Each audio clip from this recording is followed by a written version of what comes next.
Are you in the process of buying a home and you're not exactly sure what you're getting into? So you've written a contract, you're ready to put down a ton of money, and you have no idea if the HVAC is even gonna work through the summer? Guys, property inspections, that's what we're gonna talk about today, so don't go anywhere. Let's get started. I'm Andy Haven. And I'm Holly Haven, and we are the Haven Home Team. Property inspections. How important are they? So important. This is something that a lot of people just really don't consider. They think it's something that happens while you're under contract, which obviously that's completely true, but it's also something that you can use as a precaution when selling your home. Yes, so inspections are not just for buyers. They're actually better utilized by sellers. Somebody's probably never told you that, guys. So let's get into the details. First of all, Andy, what is a property inspection? What do they look at? What are they looking for? Yeah, so a property inspection is basically just a deep dive into your property. They go in all the nooks, crannies, crevices, under the house if possible, in the attic, all around the house. This is a process that takes about 3 to 4 hours at times, depending on the size of your home. They go into every single room. They mark every single thing that they see. So this is something that you can look at and you don't have to walk your home. You don't have to go in the attic and check everything out for yourself. This is basically just a detailed list of everything in your home. Yes, and buyers get really nervous when they see a bunch of things on the inspection report, and sellers think their house is perfect because they've been living there. They have no issues. Guys, no home is perfect. I have never, ever, ever had a perfect inspection report, even on brand new construction. So this is important for buyers and sellers to really understand the systems in your home, the things that you don't notice, right? Maybe your AC is just not cooling as well as it should. That's gonna show up on an inspection because they're gonna do some testing that you would never have access to. For our sellers, we mentioned you can do a property inspection. I have mentioned this before. We kind of call this like a pre-owned certified home, right? Like when you go to buy a car and it's pre-owned and it's certified, it's already been through that mechanical inspection. That's what we would really suggest for our sellers, is to do this before the house ever goes on the market, resolve any of those things that are on the list. Then we have a really clean product to put on the market for buyers to come in and make a really, really comfortable offer because they already know what's happening in the home. We're telling them up front. Normally, we see this process happen in the option period. So let's talk about that option period. What does that kind of look like for buyers? Yeah, so that option period is actually a time where you pay to have the option to leave the contract. That's the very basic terms. So you're paying money to have a few days to run as many inspections on anything you'd like. You want a foundation inspection, termite inspection, general property inspection. This is your time to do so. If for some reason you find something within this option period, this is the time for negotiations. This is the time to say, hey, it looks like there's termites in the walls. Can we please get $30,000? You know, maybe that's a little too extreme, but you know what I mean. This is the time to negotiate all of those issues. And if a ton of big issues come in, this is the time to actually cancel your contract. It's basically just like a protection period, to put it into plain terms. So this is something to protect the buyer and the seller, because the seller doesn't want to have to sell a home with a ton of issues. That puts the buyer in a bad place as well.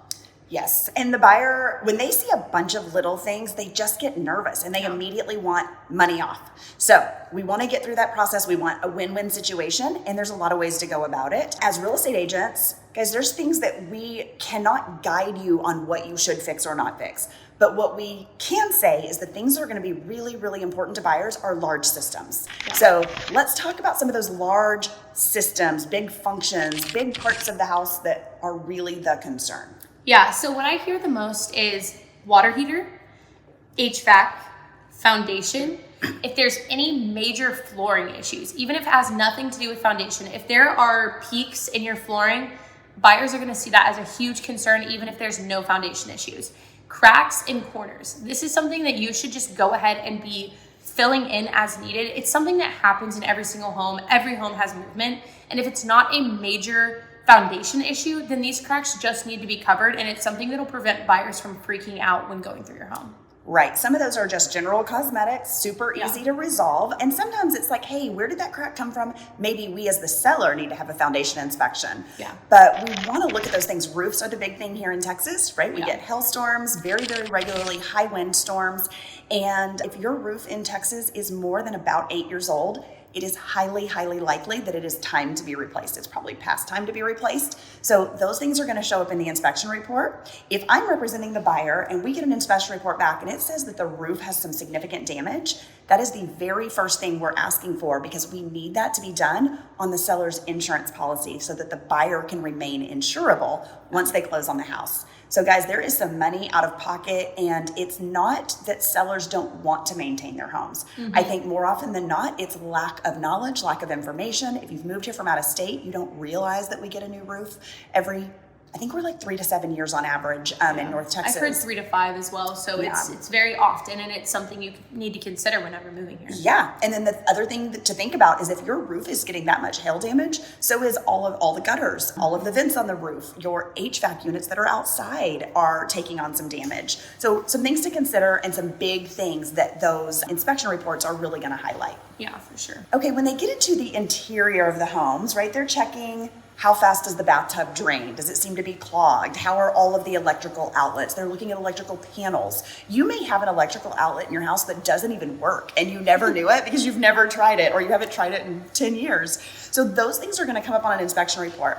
And one of the things we talk to our buyers a lot about is a home that is not brand new is not going to be up to code on every single detail. And that's okay because those homes are grandfathered in with the code from when they were actually built. Yeah. So we have to take some of those things with a grain of salt and say, okay, this one might be a concern. This one's probably okay because it's really just that the house is 10 years old and we no longer meet that code. Yeah. So kind of looking at that inspection report with a discerning eye and understand what you're looking at, and don't be too freaked out when it's 30 pages long because that's not super uncommon. No, that's my favorite thing is actually going through a 30-page inspection report. Our inspections come back with photos. It's a PDF document. It is clickable, so you can go through photos. You know exactly what the smallest concerns are, the medium concerns are, and your big concerns are. So it's really nice as a seller or a buyer to see what are my main concerns, and that's just like really obviously sent out to you in the document. So. Yeah, and the inspectors that we refer and that we work with regularly, guys, they're great to work with. They are happy to jump on a phone call. They will walk you through the entire inspection at the end. So they're in the house for say 3 to 4 hours. They're inspecting everything top to bottom. The buyers are allowed to come in and spend about an hour with the inspector after it's complete.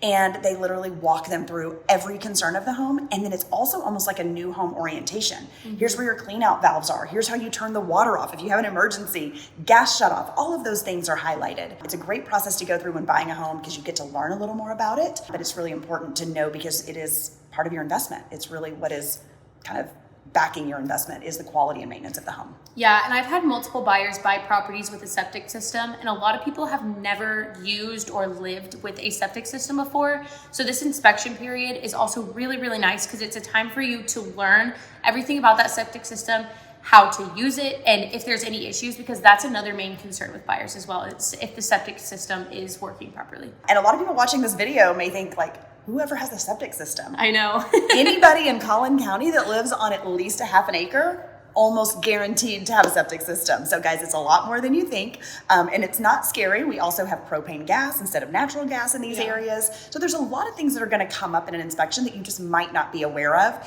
Even if it's been disclosed by the seller, sometimes we just overlook it. We don't think about it because it's not part of our day-to-day knowledge. But we come across these things quite a bit, and we want you guys to be aware of how to maintain your house and how to keep everything running smoothly. So to recap, who should do the inspection? The buyer and the seller. Everyone should do an inspection. And like we mentioned earlier, guys, if the seller does the inspection before they put the house on the market, it is less likely that the buyer will even go through that process. You will have to present that to them. It becomes part of your seller's disclosure. Here's all of the things we found in the inspection, and here's all of the things we repaired. So that puts the buyer in a really strong position to make a really good offer and know that they are walking into a well-maintained home, or at least a newly maintained home. What else do we have? If you have any questions or you would like a referral for our inspectors, we are very, very glad to give you those. We will link them down below. And if you have any questions about your inspection or if you'd like to work with us on your next sale of your home, let us know. Yes, guys. Haven Home Team, like, subscribe, comment, leave us all your notes down below, and let's chat soon. We look forward to earning your business. Bye, guys.